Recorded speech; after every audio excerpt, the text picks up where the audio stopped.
सर्व मंगल मांगल्ये शिवे सर्वार्थ साधिके शरण्ये त्र्यंबकम गौरी नारायणी नमस्तुते।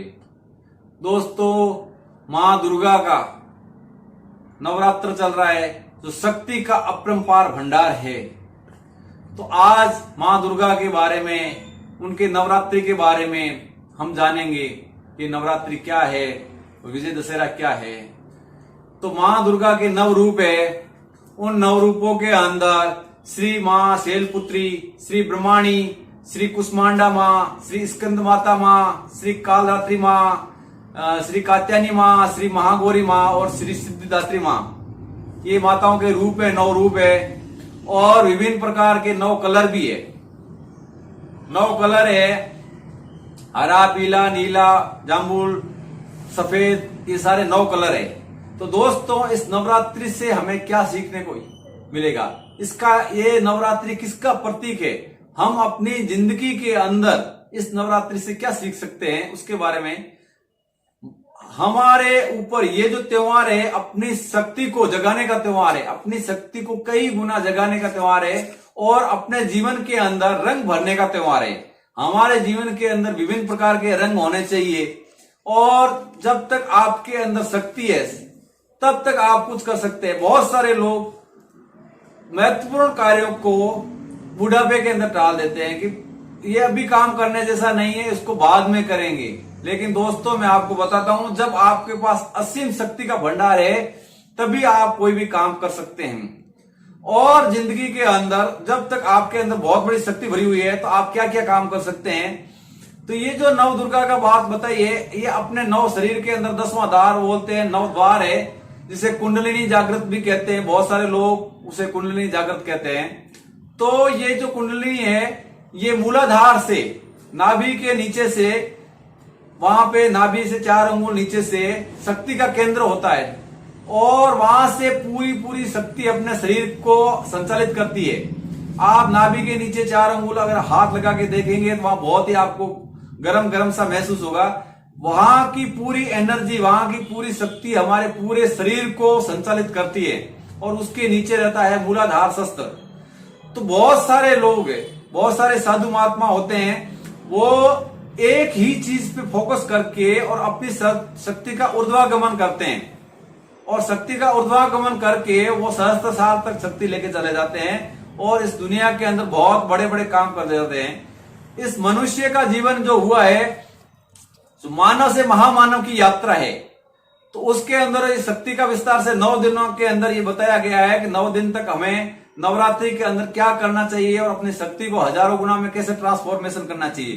तो इस 9 दिनों के अंदर लोग नवरात्र का उपवास करते हैं और इस 9 दिनों के अंदर ब्रह्मचर्य का पालन करते हैं। ब्रह्मचर्य का पालन करके अपनी शक्ति को इकट्ठा किया जाता है और उपवास के द्वारा उस शक्ति को शुद्धतम रूप दिया जाता है। जब वो शक्ति शुद्धतम रूप में होकर के कुंडलिनी के माध्यम से ऊपर से ऊपर बढ़ना शुरू करती है तो वो बहुत ही आपको मानव से महामानव तक लेके जाती है। एक आत्मा से परमात्मा तक का गमन होता है। उसके अंदर आपका जो मन है, इसके अंदर शत्रु कौन बनेगा? आपका मन। आपके जो बहुत बड़े बड़े जो विचार भरे हुए हैं वो आपको रोकेंगे, उस शक्ति को रोकने के अंदर वो लग जाएंगे। उनकी और आपके शक्ति की आपस के अंदर लड़ाई चलेगी।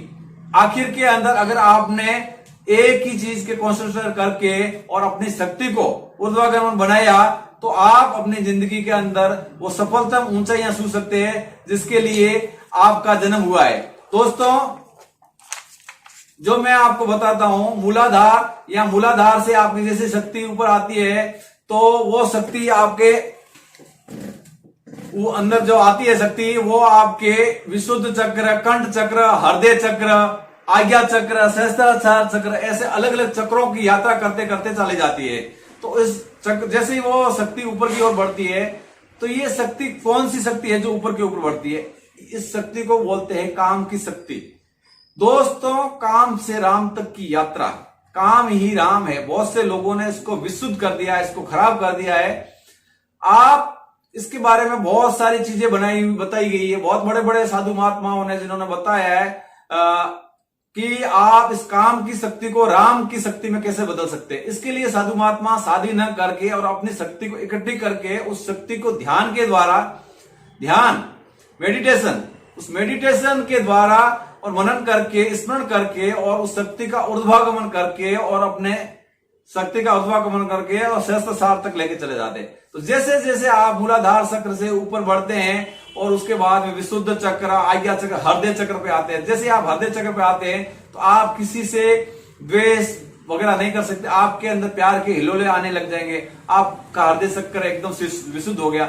जैसे ये शक्ति आपकी कंठ शक्ति में आती है तो आपकी कही हुई बात सत्य होने लग जाती है। बहुत से लोग बोलते हैं उन बाबा जी ने वचन दिया वो तो सत्य सिद्ध हो गया, यानी उनकी जो शक्ति है वो कंठ चक्र तक आ चुकी है और कंठ चक्र से जो वो बोलते हैं और जो वो बात बोलते हैं वो एक बहुत बड़ी सत्य साबित हो जाती है। उसके बाद में धीरे धीरे शक्ति, जैसे ही शक्ति आती है आज्ञा चक्र के पास आ जाती है। आज्ञा चक्र दो आंखों के बीच में होता है यहाँ पे, और बहुत सारे लोग यहाँ पे तिलक लगाते हैं आज्ञा चक्र के ऊपर। तो वो आज्ञा चक्र जैसे ही सक्रिय हो जाता है तो अपन बोलते हैं इंटरनेट से कनेक्शन, जैसे अपने मोबाइल में इंटरनेट से कनेक्शन होता है वैसे ही परमात्मा और आत्मा के बीच के अंदर एक कनेक्शन जुड़ जाता है। फलाना आदमी क्या कर रहा है, फलाना क्या कर रहा है, इस पूरी दुनिया में क्या चल रहा है, तो आज्ञा चक्र के ऊपर आई हुई शक्ति के बाद में आदमी परमात्मा के तुल्य समझा जाने लग जाता है। आज्ञा चक्र, इसके बारे में बहुत से संतों ने बोला है कि खजाना लूट या रे दो नैनों के बीच, यानी दो आंखों के बीच में से आप ये खजाने को प्राप्त कर सकते हैं। और आज्ञा चक्र से ऊपर गए तो आपकी जो शक्ति है वो सहस्त्र सार चक्र, यहाँ पे जो आपका एक भंवरा जैसा बिंदु दिखता है वहां पे आपका 10वां द्वार है, उस द्वार तक आप शक्ति लेके जाते हैं। तो वहां से जो द्वार खुलता है उसे सहस्त्र सार चक्र कहते हैं, और वो सहस्त्र सार चक्र आपको परमात्मा के अंदर मिला देता। फिर आप में और परमात्मा में कोई भेद नहीं रह जाता, आप इस सकल ब्रह्मांड में क्या चल रहा है उसका सारा आपको नॉलेज हो जाता है। बड़े बड़े विद्वानों को भगवान महावीर, भगवान बुद्ध, ऐसे बहुत सारे संत यहाँ दुनिया के अंदर पैदा हुए जो अपनी शक्ति को सहस्त्र सार चक्र तक लेके गए। इस सहस्त्र सार चक्र तक ले जाने के बीच में व्यक्ति को बहुत बड़ी बड़ी बाधाओं से गुजरना पड़ता है। तो वो ही उनके दुश्मन है, वही बड़े बड़े दुश्मन, बड़े बड़े दैत्य, बड़े बड़े रक्त बीज जिन्हें कहते हैं, वो है जो वो आपको उस शक्ति पे जाने के लिए रोकते हैं। वहां उस शक्ति का जो तक पहुंचने के लिए कोई महामानव की जरूरत पड़ती है जो अपने सिद्धांतों पे एकदम खरा उतरता है और उस शक्ति तक पहुंचता है और इस दुनिया में आना उसका सिद्ध हो जाता है। दोस्तों, इस दुनिया में आना, कुछ पैसे कमाना, कुछ बच्चे पैदा करके जाना, ये आपका मकसद नहीं है। बहुत से लोगों ने बोले हैं कि आए थे हरिभजन को ओटन लगे कपास। परमात्मा को पाने के लिए दो रास्ते होते हैं, आप ध्यान से और प्रेम से पा सकते हैं। प्रेम जो है स्त्रियों के लिए, स्त्रीण चित्त के लिए बहुत ही सुविधाजनक होता है कि स्त्रियां प्रेम में बहुत जल्दी हो जाती है।